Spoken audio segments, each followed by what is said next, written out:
जनशक्ति party Ramvilas के राष्ट्रीय अध्यक्ष चिराग पासवान नालंदा के नूरसराय प्रखंड पहुंचे, जहां उन्होंने सरदार पटेल स्टेडियम में आयोजित एक विशाल जनसंवाद कार्यक्रम को संबोधित किया। गौरतलब है कि जनसंवाद कार्यक्रम में 20 प्रखंड के हजारों कार्यकर्ता शिरकत कर रहे थे। अपने नेता को सुनने के लिए भारी संख्या में लोजपा कार्यकर्ता सरदार वल्लभ भाई पटेल स्टेडियम पहुंचे, जहां लोजपा के कार्यकर्ताओं ने चिराग पासवान को फूल माला एवं चांदी का मुकुट पहनाकर स्वागत किया। इस मौके पर चिराग पासवान ने कहा कि जिस तरीके से विपक्ष एक राजनीति के तहत संसद को नहीं चलने दे रही और जिस तरीके से संसद की गतिविधियों को बाधित किया, आपकी क्षेत्र की जनता आपको संसद में तख्तियां दिखाने के लिए नहीं चुनती। क्षेत्र से जुड़े हुए विषयों को अपनी जनता के बेहतरीन के लिए सवाल उठाने के लिए चुनकर भेजती है। चिराग पासवान ने कहा, जितने भी ज्वलंत विषय हैं उनका समाधान मौजूदा केंद्र और हमारे प्रधानमंत्री कर रहे हैं, भले ही वह राम जन्मभूमि से जुड़ा हुआ विवाद रहा या धारा 370 हटाने की बात या वुमेन रिजर्वेशन बिल जो दशकों से लंबित पड़ा था। इन तमाम ज्वलंत विषयों का एक सुखद अंजाम मौजूदा सरकार के द्वारा दे दिया गया है।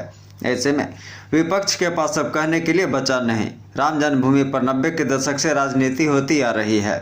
बिहार में 40 की 40 सीटें जीतने की बात हम लोग करते हैं, तो ऐसे में नालंदा लोकसभा जो मेरे मुख्यमंत्री का गृह जिला है, जिस पर मुख्यमंत्री को लगता है कि उनका एक छत्र राज है और यह हकीकत भी है। 2014 में अकेले लड़ने के बावजूद मात्र 2 सीटों पर सिमट गए थे। उस वक्त भी नालंदा जीते थे।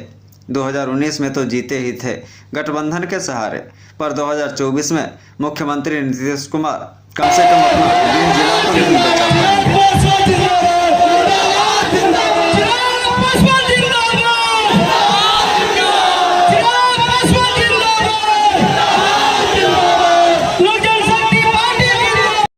इसी बात की है कि जितने ज्वलंत विषय हैं उसका समाधान मौजूदा केंद्र सरकार और हमारे प्रधानमंत्री जी के द्वारा कर दिया गया।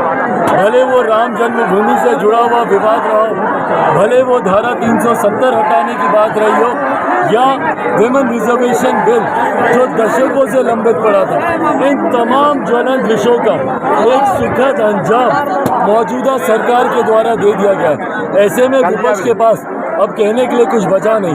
राम जन्मभूमि विवाद को लेकर दशकों से 90 के दशक से उसके ऊपर राजनीति होती रही, पर अंतोगत्वा आज राम मंदिर का भव्य निर्माण पूर्ण होने को आया है।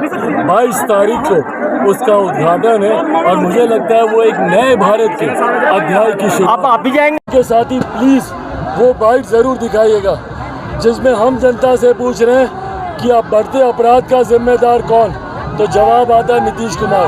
होते बलात्कार का जिम्मेदार कौन, जवाब आता है नीतीश कुमार। शराबबंदी के बाद भी अगर शराब मिलती है जिम्मेदार कौन, तो जवाब आता है नीतीश कुमार। भ्रष्टाचार का जिम्मेदार कौन, तो जवाब आता है नीतीश कुमार।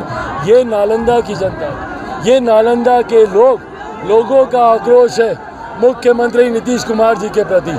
तो जब उनके गृह जिले के लोग ही उनको स्वीकारने को तैयार नहीं है, तो ऐसे में आगामी लोकसभा में जनता दल यूनाइटेड एक भी सांसद नहीं जीतेगी, ये दावे के साथ मैं कह रहा हूँ।